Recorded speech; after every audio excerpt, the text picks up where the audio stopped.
Hi, welcome to our channel where we share the most intriguing stories. He built his mountain home with his own hands, a quiet refuge far from the world. But when a stranger knocks claiming his house is theirs, a battle begins. Not with guns, but with forged documents, hacked records, and a conspiracy that runs deeper than he ever imagined. It was early spring in the Colorado Rockies when the snow finally melted off the south slope behind my cabin. I just finished fixing one of the storm shutters that had taken a beating over the winter and was sipping my coffee on the porch, watching two deer nose around the edge of the woods like they own the place. My place. Built with my own damn hands, board by board, pipe by pipe, over the course of 3 years. I'd inherited the land from my grandfather. He bought it back in 1971 when it was still a rough stretch of pine and rock, way before anyone thought of calling this part of the range desirable. Everything about this property has my sweat in it. I poured the foundation myself, ran water from a mountain spring into a filtration system I engineered with surplus Navy parts, hauled the lumber, designed the solar array. This wasn't just a house, it was my retirement, my refuge, and quite literally, my legacy. So, when some guy I'd never seen before strolled up to my front gate and said, "Hey, do you actually live here?" I figured he was one of those new hiker types who got lost and thought every dirt driveway meant Airbnb.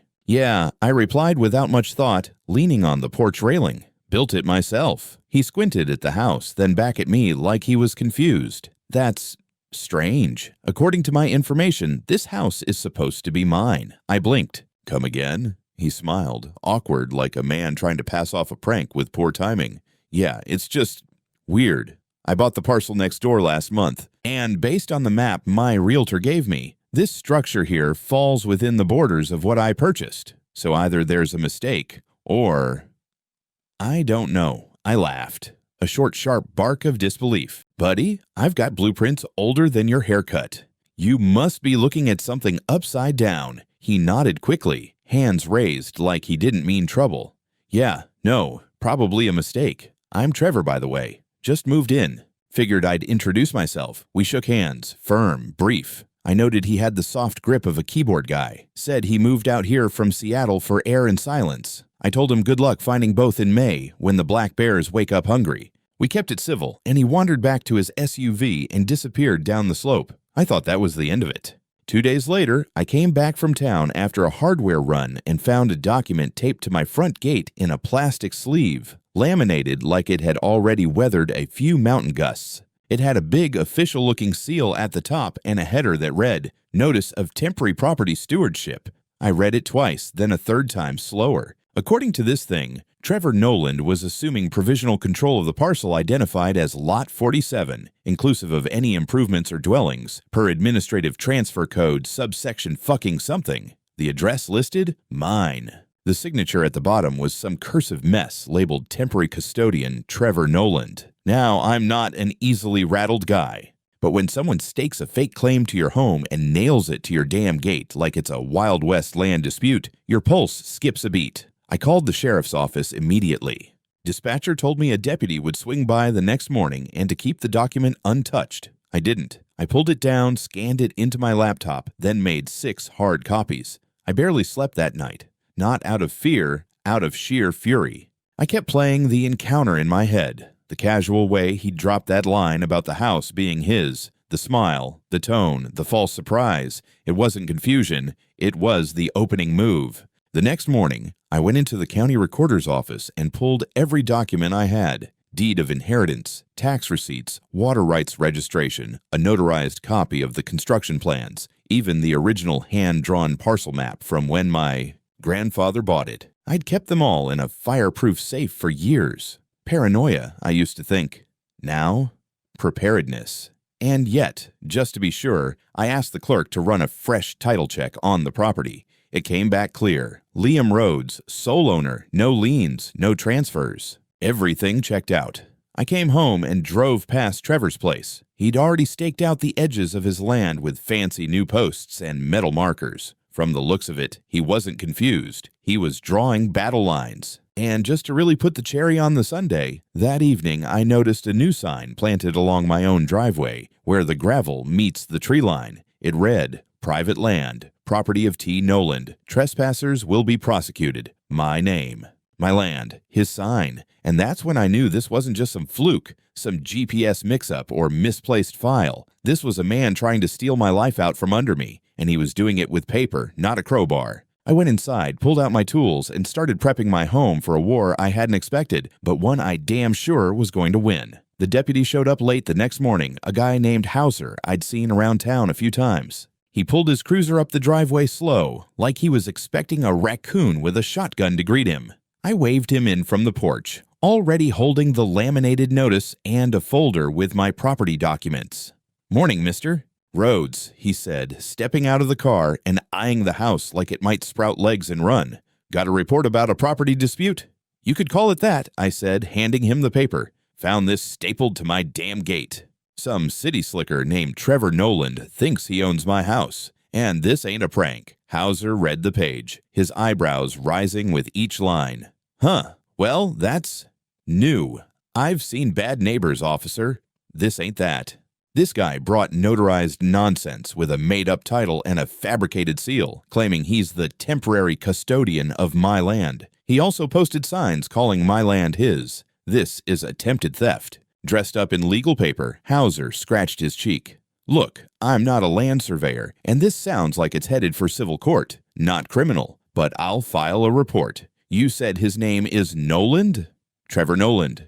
Claims he bought the lot next door, which is true, but now he's decided that my land comes as a bonus prize." I handed over copies of the title, inheritance papers, and property survey. He took photos of them with his body cam, then told me to sit tight and avoid contact. "Let the courts handle it," he said. I smiled thinly. "Yeah, sure. But if he comes up here with movers and a crowbar, you better hope the courts are faster than I am." Hauser didn't laugh. He nodded and drove off. That afternoon, I decided to get ahead of this mess. I drove back to the county seat and asked to speak with someone from the land office. A clerk named Marissa, mid-30s, efficient, with a don't-mess-with-me attitude, agreed to help me. I handed her my documents and asked her to pull up my parcel in the digital system. She clicked through a few windows on her terminal and frowned. "Well, that's odd," she muttered. "What is?" She turned the screen slightly toward me. "According to the online registry, this parcel is currently marked as ownership under review. It was changed 3 weeks ago. No owner listed." I leaned in. "What do you mean, no owner?"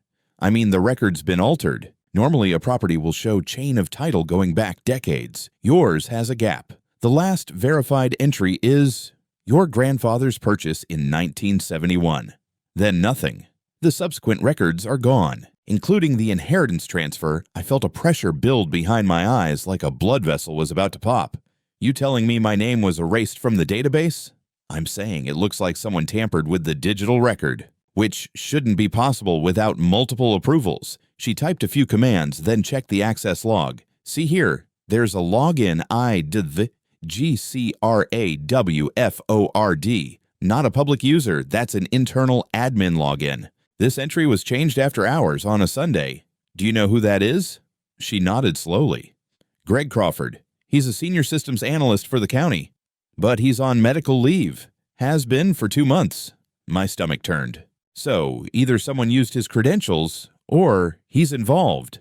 I can't say, Marissa replied carefully, but I'll flag this and notify my supervisor. You should file a formal inquiry with the recorder's office. And, honestly, get yourself a good attorney. By the time I left the building, I had a migraine the size of Mount Elbert. The next morning, I found an envelope slid under my door.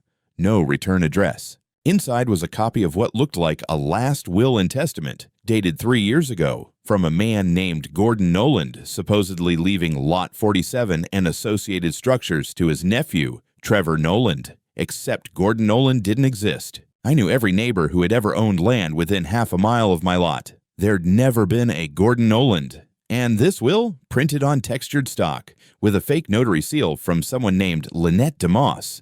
I Googled her. The first hit? Notary license revoked. Fraudulent estate filings. Colorado 2023. Now I was officially pissed. I called my lawyer. Her name was Jillian Mercer, ex-Army JAG, now doing land disputes and real estate litigation. Sharp as a tack and meaner than a mountain lion with a thorn in its paw. I gave her the rundown. She didn't even flinch. Get me everything, she said. Originals, scans, signposts, receipts. And do not speak to this man again without a camera rolling. That evening, as if summoned by narrative convenience, Trevor showed up at my gate again, this time in a new flannel shirt and holding a mug like he was starring in a coffee commercial. "Hey, Liam," he called out. "I think we really need to talk. This is all just a misunderstanding." "Step away from my gate," I said, already recording. "You posted false claims on my land. You filed forged documents. You're a fraud, and I've got the proof. If you speak another word to me, you'll be speaking to my attorney in court." He hesitated, visibly uncomfortable, then gave me a condescending half smile. "You don't need to get hostile, man. This could have been worked out. Too late for that. The law's involved now. Pack your bullshit and stay off my property." He left, but not before muttering something about what's rightfully his. As he disappeared down the hill, I locked the gate, activated every camera, and sat down to write a full incident log for Jillian. This wasn't just a delusion or a greedy neighbor. This was a full-blown attempt at real estate theft, with forged documents, tampered records, and a smirking jackass pretending he'd earned any of this. And something told me he wasn't done yet. I didn't sleep that night. Not from fear. I've had worse wake-up calls on the open ocean during typhoons, but from sheer mental overload. My brain wouldn't shut up. Every scenario it played involved some version of me getting evicted from the very house I built, watching it get bulldozed to make way for a Tesla-charging eco-villa resort for tech bros, and Trevor smirking through every damn inch of it. By sunrise, I was already dressed, coffeed, and halfway to Jillian's office with a box full of files. She met me in her small office lined with certificates and war memorabilia. When I dumped everything onto her desk, printouts, maps, flash drives, physical documents, the fake will, she gave a slow whistle. "Either this guy's a delusional idiot with access to Photoshop," she muttered, "or he's part of something bigger. You're not just dealing with a neighbor dispute. This is looking more like attempted real estate fraud." She made copies of everything and sent a paralegal to the courthouse to file an emergency civil injunction. That would at least prevent Trevor from trying to transfer ownership or file additional documents until a judge ruled on the situation. Then she dropped the real hammer. "I want to bring in someone," she said. "A digital forensics guy. We need to know exactly how your ownership record got wiped from the county system." 2 hours later, a man named Silas Mendez showed up. Quiet guy. Looked like someone who taught chess to robots for fun. He didn't shake hands, just sat down and opened his laptop. I handed him the info Marissa at the land office had given me. Login ID, timestamp, admin name. He barely said a word for 20 minutes, fingers flying over the keys. Then he looked up and said flatly, the system was accessed using valid admin credentials. The change was done via backdoor script, not manual edits. In English, Jillian said. Someone logged into the county server using a real employee's ID, possibly remotely, and ran a script that wiped Liam's ownership record and flagged the parcel as in dispute. Then, using a secondary credential set, they inserted a claim in the name of T. Noland attached to a defunct estate name, Gordon Noland. How would someone get that kind of access? I asked. Either they stole the credentials, bribed someone with access, or spoofed a login through a VPN linked to a county IP address. I'll find out which. Also, this was done with professional tools, not amateur work. Silas agreed to keep digging. Meanwhile, Jillian filed a formal complaint with the district attorney's office, including a motion to launch a criminal investigation into the fraudulent documents and digital tampering. Back at the cabin, I installed 2 new trail cams, one motion-activated floodlight, and ran a complete backup of all the video footage from the past 3 weeks onto external drives stored in a lockbox. The following morning, it got worse. A certified courier showed up with a legal summons. Inside was Trevor's formal lawsuit against me, filed through some downtown Denver law firm I'd never heard of. The complaint was 20 pages long and read like a fever dream. Trevor was claiming I had illegally constructed a dwelling on property that rightfully belonged to the late Gordon Noland, that my unlawful occupancy had denied him rightful enjoyment and use of his inherited land, that I owed him $450,000 in damages, that I had caused psychological distress and income loss due to his inability to develop his home. I sat at the table, reading each word like it was written in goat blood. Jillian didn't even blink. "This is good," she said. "Means he's confident. maybe overconfident. Now we get discovery rights. She drafted a countermotion immediately, demanding dismissal based on clear evidence of ownership, property history, and the fraudulent origin of Trevor's claims. She also added a counterclaim for malicious prosecution, attempted fraud, and property defamation. But it wasn't just paper games anymore. That evening, I noticed a drone hovering over my house. Small, quiet, but definitely aimed at recording. I used a long piece of PVC pipe like a javelin and knocked it clean out of the sky. Cracked the rotor. No markings, no serial number. Typical. I knew damn well it came from Trevor. Same way I knew he was watching from that ridge near his new property line. The bastard didn't even try to hide. Just stood there, arms crossed, like he thought he'd already won. The next day, Jillian called with an update. Silas had tracked the IP address used in the record tampering to a static connection linked to Trevor's house. What's more, the login attempt was time-stamped 4 minutes after a package was signed for at his address, containing a networking device ordered from a company that sells digital access tools. It was damning, but not yet enough. Then came the break we needed. Jillian got a subpoena for all the communication between Trevor and the notary, Lynette DeMoss. Within 24 hours, we had a PDF of their emails. One in particular stood out. In it, Trevor wrote, "If you use that old signature template, it'll pass just fine." He's old. Nobody's going to question the deed if it looks legit enough. Just make sure the file dates are backdated. Jillian nearly dropped her coffee. That afternoon, she filed a petition to freeze all property actions involving the disputed lot. A judge signed off within the hour. As I drove home that evening, the sky turned that angry orange before a spring storm. I parked by the porch, took in the silhouette of my house, the one I built with my own hands, and thought, I'm not just defending land, I'm defending my damn legacy. Trevor wanted a war.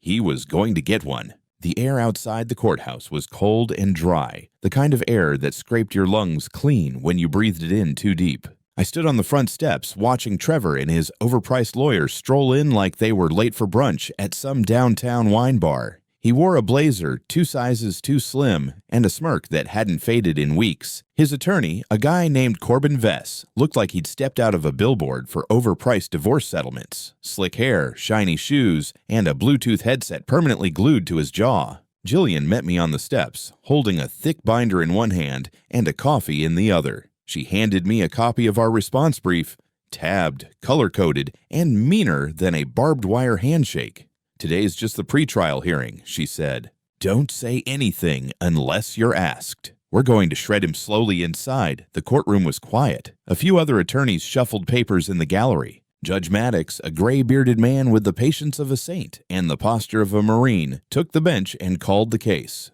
Corbin started in with the dramatics.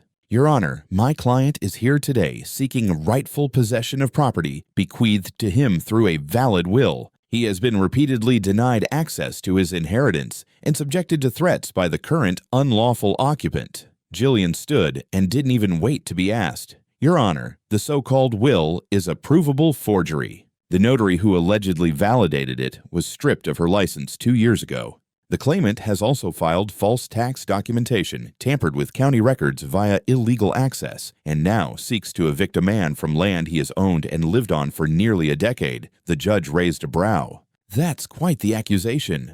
"We have email records," Jillian said calmly. "Technical evidence tracing the data breach directly to Mr. Nolan's home IP address and signed receipts for network equipment used in the digital forgery. Additionally, we have video footage, tax records, construction permits, and eyewitness testimony. 4 people, Your Honor, confirming that Mr. Rhodes built his house from the ground up, starting 8 years ago." The judge leaned back.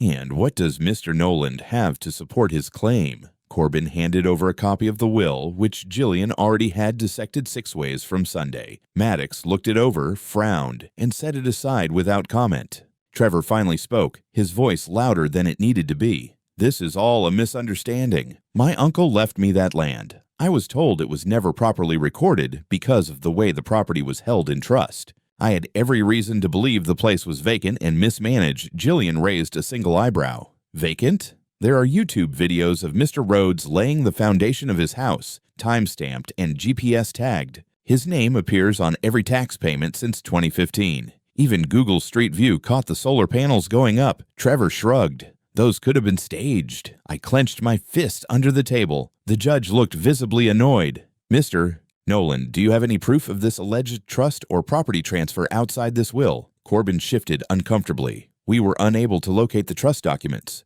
The family records are, incomplete. Maddox nodded slowly, then turned to Jillian. Ms. Mercer, your motion for temporary property protection is granted. No changes, claims, or entries can be made on this property until full adjudication.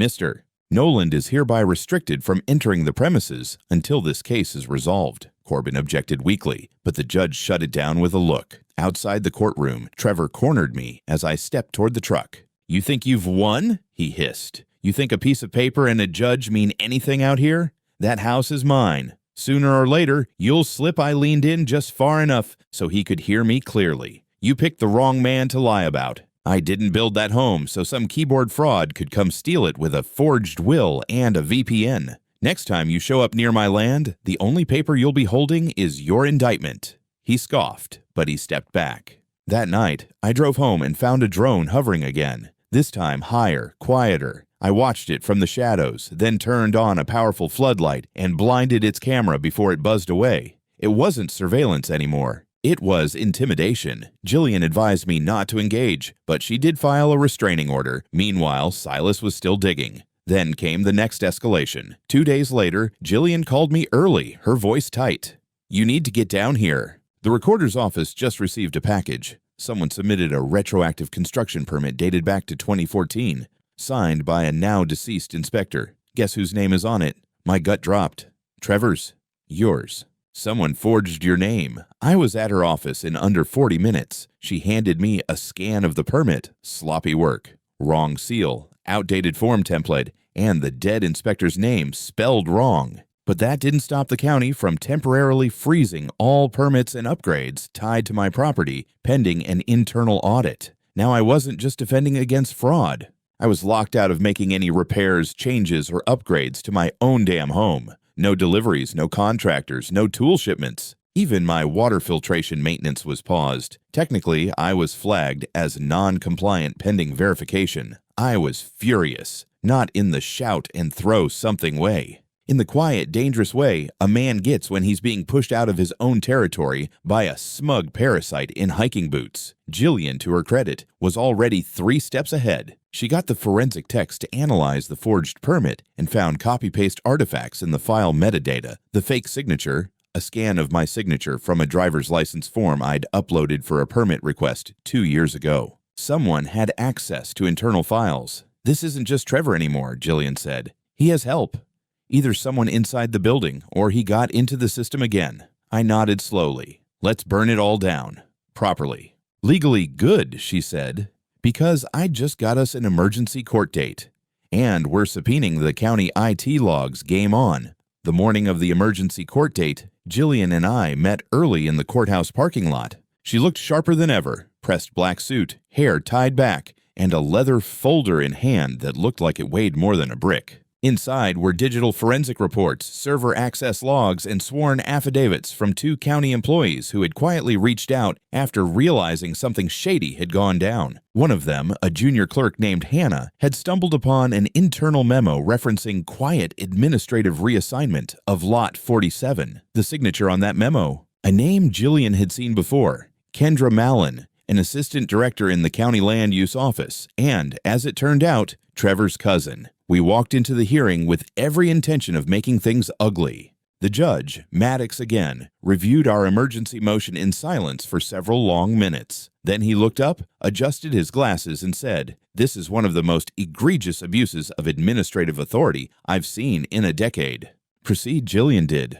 With precision, she presented time-stamped login records from the county's internal server, proving that someone had used an internal credentials badge from K. Mallon to access permit and parcel data after hours. She laid out the fake construction permit, the mismatched file metadata, and the scanned signature pulled from a restricted DMV permit request file. Then came the real bombshell, surveillance camera footage from the hallway outside the records office showing Trevor entering through the staff door at 10:42 p.m. using a swipe card registered to Kendra. The courtroom shifted like someone had opened a window in the middle of a storm. Corbin Vess, Trevor's lawyer, looked like he'd swallowed a mouthful of sawdust. Trevor tried to keep his smirk, but it was twitching at the corners. Jillian wrapped it up in under 20 minutes and said only, "We are requesting immediate reversal of the administrative freeze, a cease and desist order against Mr. Noland, and a criminal investigation into both Mr. Noland and Ms. Mail-in for conspiracy to commit property fraud." Maddox didn't hesitate. "So ordered. Full reversal. Criminal referral is on its way. Mr. Noland is now barred from initiating or interacting with any government official or process involving this property. Bailiff, escort him out." Trevor finally lost it. "This is a political attack. This guy, he's squatting." This isn't over, but it was for that moment. I watched them lead him out, red-faced and sputtering, and I felt the weight shift off my chest just enough to breathe. That night, I got home and found 2 county trucks parked near the trailhead leading to my property line. I approached with my guard up, but the crews were there to replace the metal boundary markers that Trevor had accidentally moved months ago. They apologized for the delay. We had someone gumming up the system with override requests. Turns out they weren't even authorized. I thanked them, and one of the guys even handed me a copy of the corrected GPS parcel overlay. My land, clean and uncontested. I was just starting to believe the nightmare might be wrapping up when, around midnight, I heard the sound of tires on gravel. I stepped outside with a flashlight and my sidearm holstered. A dark pickup idled near the end of my driveway, just out of the floodlight's reach. I didn't recognize it. No plates on the front. I walked toward it slowly, then paused as the headlights flicked on and the engine revved hard before the driver peeled away down the mountain road in a spray of gravel and dust. No confrontation, no message, just a warning. The next morning, Jillian called with news that twisted my gut. "Trevor filed a civil harassment complaint," she said grimly. "He's alleging you made threats with a weapon and damaged his surveillance drone. There's a temporary protective order against you." I almost laughed. "What surveillance drone?" "The one that buzzed over my deck at 2 in the morning. "I know. It's nonsense. But until we get a hearing, you're restricted from coming within 500 feet of his property, which, as you've probably figured out, includes your own driveway. At least, according to the temp order, I stood in my kitchen, staring at the window overlooking my gravel path, the same one he just used to deliver a midnight scare. He's playing this like a chess match. Then it's time we flip the board." Jillian filed a motion for contempt of court and included everything: the driveway harassment, the drone, the false claim, and most importantly, the illegal movement of the boundary markers, now confirmed by the county's own team. But we still needed proof he was the one behind the drone flights. Enter Silas. That evening, I got a call from him. "Check your inbox." I opened the folder. Inside were raw logs from a drone control app linked to a GPS-logged flight path over my property. The device ID matched the serial number of the drone Jillian had traced through purchase records weeks ago, and the account it was registered under: Kendra Mallon's email. Game over. By the time the contempt hearing came around, I was done playing defense. We had the drone logs, the county metadata, the footage of Trevor using Kendra's swipe card after hours, and now a formal declaration from a whistleblower inside the records office confirming that Kendra had tried to delete entries related to my parcel. Jillian packaged it all into a thick, numbered exhibit binder and printed 3 copies. Her assistant joked we were submitting a novella. I didn't laugh. That morning, the courtroom was full. Local reporters were seated in the back row. Word had gotten out. A judge referring a land dispute to criminal prosecution in a mountain county didn't happen every day. Judge Maddox entered with the same no-nonsense presence, but this time, he looked tired, fed up. Corbin Vess was already squirming before the first motion was read. "Your Honor," Jillian began, "we are here today because Mr. Noland, after being barred from all administrative contact involving Mr. Rhodes' property, circumvented that order using a third party with insider access. We have forensic proof, sworn testimony, and an active investigation into further fraud. We are requesting not only a permanent injunction, but contempt charges and criminal referral for obstruction." Trevor didn't say a word. For once, he looked like he actually understood what he'd stepped into. Jillian laid it all out.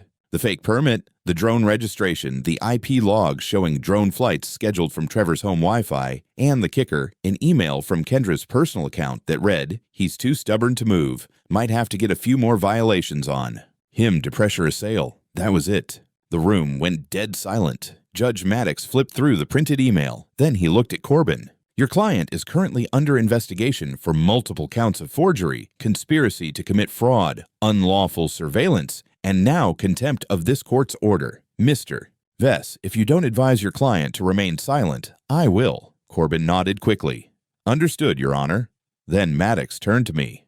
Mr. Rhodes, I'm reinstating full and unrestricted access to your property, retroactive to the day of the freeze. I'm also issuing a no-contact order against Mr. Noland and Ms. Mallon effective immediately. You'll receive formal notice that your name is being cleared in the system, and all permits, licenses, and inspections are to resume without delay. It felt like a fist unclenching inside my chest.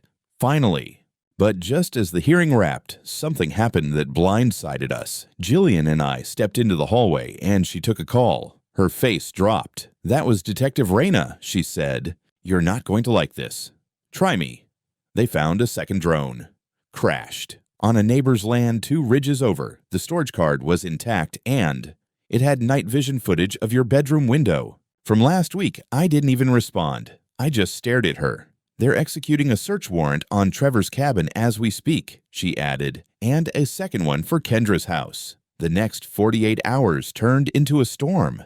The sheriff's department uncovered a full drone kit in Trevor's basement. 4 drones, flight plans, batteries, spare rotors, and a laptop with recovery software used to scrub identifying metadata. But the mistake he made, syncing them all through one Google account, an account tied to Trevor's main email. They found deleted footage, including one clip where his reflection appeared in a cabin window during a launch. Meanwhile, at Kendra's, they found printed property maps with handwritten notes, timestamps, and 2 letters drafted to the county asking for removal of the squatter on Lot 47, dated weeks before Trevor ever filed his false complaint. Both were arrested, Kendra for fraud, obstruction, abuse of office, and conspiracy, Trevor for stalking, criminal impersonation, digital trespass, and attempted grand larceny. It should have ended there, but it didn't. A week later, I got a certified letter from the county. It was an official notice from the Land Disputes Appeals Board. Apparently, someone had filed an anonymous complaint alleging that my original land deed was part of an administrative error made 12 years ago, an error that supposedly voided the boundary line on the north edge of my property, which conveniently included my solar array and water tanks. I laughed at first. Then I saw the letterhead. It was legit. And I knew exactly who had filed it. Someone else was involved. This wasn't just Trevor and Kendra. This went deeper. I spent the next morning in the county archives, elbow deep in dusty boxes and microfilm. Jillian had pulled strings to get me after-hours access to the basement level, the place where old land records went to be forgotten. We weren't just chasing shadows anymore. We were hunting a pattern. And after everything we'd uncovered about Kendra and Trevor, I wasn't ruling anything out. The clerk on duty, a silver-haired guy named Wally, gave me a once-over as I signed in. You're the guy from 47, I paused. Yeah, why? He leaned in. They've been messing with your parcel for years. Came in here once with a correction order on your water easement, except it had the wrong district code and the signature line was blank. I flagged it and sent it back. When was this? About a year and a half ago. Girl in a blue pantsuit dropped it off. Said she was from Land Services Compliance. Never saw her again. My gut sank. Jillian had warned me. A fraud that old doesn't just happen. Someone has to keep it alive. By noon, I had a stack of documents. Jillian met me at the diner down the road. We sat in a booth, coffee between us, while she thumbed through the pile. Most of these aren't digital, she muttered, and some aren't even cataloged properly. Look, this deed transfer? It's signed by a county supervisor who retired in 2009, but the document is dated 2015. Forgery? She nodded. Definitely. And sloppy. She folded the last sheet and slid it toward me. This name show up before? I read it. Lawrence E. Mallon. Not Kendra, Lawrence. And listed as Assistant Commissioner of Land Use, Emeritus. I blinked. Her father? Her father, Jillian confirmed. He retired 6 years ago. But this says he consulted on several boundary reviews, including yours, all tied to properties around the Upper Ridge, remote parcels, off-grid types who don't usually lawyer up. I sat back, absorbing it. Trevor, Kendra, and now Lawrence. It wasn't random. It was a network, a family operation. Jillian made a call to her contact at the district attorney's office. We needed subpoenas. Fast. That night, I stayed on edge. Every crack in the wood outside sounded like footsteps. My dogs picked up on it too, restless, pacing, growling low at the back door. At 3:17 a.m., my floodlight triggered. I grabbed the rifle and went out the side entrance. A figure darted across the edge of my fence line, too far for an ID, but clearly trying not to be seen. I called out, "Stop! You're on private property. I'm armed and recording." The figure didn't stop. They sprinted down the path into the tree line and vanished. But the next morning, I found what they left behind. A trail cam, mounted in my cedar tree, battery still warm. I called Jillian. She drove up within the hour, brought her laptop, and we dumped the SD card. Dozens of time-stamped photos, but only one that mattered. A man in a beige jacket, gray beard, holding a clipboard, staring straight into the lens, unaware it had already triggered. She zoomed in. Lawrence Mallon. We didn't wait. We called the sheriff. By noon, there was a full forensic team on site. They combed my entire perimeter. 2 more trail cams found. One in a birdhouse, another disguised in a hollow log, all aimed at utility points, my well pump, solar inverter, battery bank. The sheriff's deputy was direct. This was surveillance, targeted, deliberate, and illegal. Meanwhile, Jillian's DA contact came through. Lawrence Mallon had never been officially retained as a consultant after his retirement. Any documents bearing his signature were either backdated or outright forgeries. Worse, his old access credentials had still been active for at least a year past his departure, during which time he'd logged into internal land review systems over 30 times. 30. "This isn't just personal," Jillian said. "They've done this before. Probably more than once, maybe dozens of times." Later that day, the sheriff's office executed a search warrant on Lawrence's rural home. Inside, maps, notes, names, parcel numbers, crossed out documents with dates and owner names, an entire file labeled disputed, tactics with bullet points like delay inspections, force HOA compliance, code violations, and most chillingly, leverage reclassification, abandoned or unsupervised. They were predators, targeting people who lived too far out to fight back. But I wasn't going anywhere, and now the law was catching up. The trial was scheduled for mid-September. 3 defendants, Trevor Noland, Kendra Mallon, and Lawrence Mallon. Charges ranged from conspiracy to defraud, stalking, and digital trespass to public corruption and forgery of public records. Jillian warned me early on it wouldn't be a quick case. Lawrence had deep ties in the county, and some of the records were so old, half the institutions responsible for them didn't even exist anymore. But the DA was hungry. This was his shot at cleaning house. Before the trial began, Jillian and I sat through a deposition with the Internal Affairs Unit from the county's Department of Land Services. Turns out, once they started pulling at the thread, 5 more reclassified parcels had surfaced across 2 counties, all tied, directly or indirectly, to Lawrence's former department. All remote, all owned by older or reclusive people, most of whom had been pressured into selling or abandoning their land after mysterious compliance violations. Some of those folks were already gone. One, a veteran named Edgar Samuels, had been hospitalized for months. His land now hosted a luxury eco-retreat. When the trial opened, the courtroom was packed again. Reporters, families, a few stone-faced officials pretending not to recognize each other. Jillian's strategy was simple. Start with facts, hit them with pattern, and finish with motive. We had the emails, the drone footage, the altered deeds, the testimony from Wally the archivist, and even a sworn statement from a former IT contractor confirming that Lawrence's credentials had remained active without formal renewal. The most devastating moment came when the DA introduced a map recovered from Lawrence's home, where over a dozen parcels were marked with sticky notes, including mine, labeled "Stubborn Won't Budge." HOA pressure ineffective. Tricode angle. The jury looked like they'd been punched. Trevor's lawyer tried to play the victim card. He didn't understand what Lawrence and Kendra were doing, but the emails and drone logs said otherwise. He'd initiated the false reports, scheduled the drone flights, and even tried to push a citizen petition to have my land rezoned. Kendra's defense was a mix of arrogance and denial. Administrative oversight this, clerical miscommunication that. until Jillian dropped the email where Kendra literally wrote, "Let's bury this guy in violations until he sells or sues." Lawrence said nothing. He just stared. Then came my turn. Jillian prepped me hard for my testimony. Keep it clean.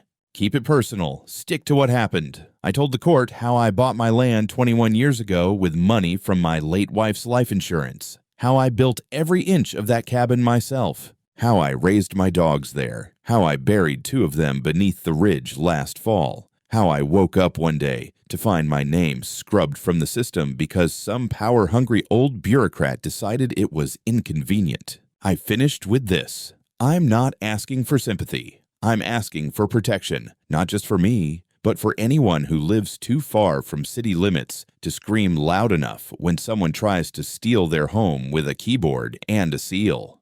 It landed. The jury deliberated for 3 days. Verdict: guilty on all counts for all 3 defendants. Lawrence Mallon was sentenced to 15 years in state prison without parole for conspiracy, public corruption, and falsification of government records. Kendra received 12 years, including 5 for unlawful surveillance and abuse of authority. Trevor, the errand boy turned puppet master, got 10 years and lost every appeal he filed within the first month. But it didn't stop there. The DA opened a full-scale corruption probe into the County Department of Land Services. Within weeks, 2 more senior staffers were indicted, and the governor signed an executive order demanding a state-level review of all reclassified properties over the past 20 years. Meanwhile, Jillian helped me file civil claims. The settlement figure: $330,000, plus formal restoration of my land's boundaries, a permanent restraining order, and a court-ordered letter of apology from the county, delivered to me by a sheriff's deputy with a sealed envelope and a very embarrassed expression. I had it framed and hung it over the fireplace, not as a trophy, as a warning.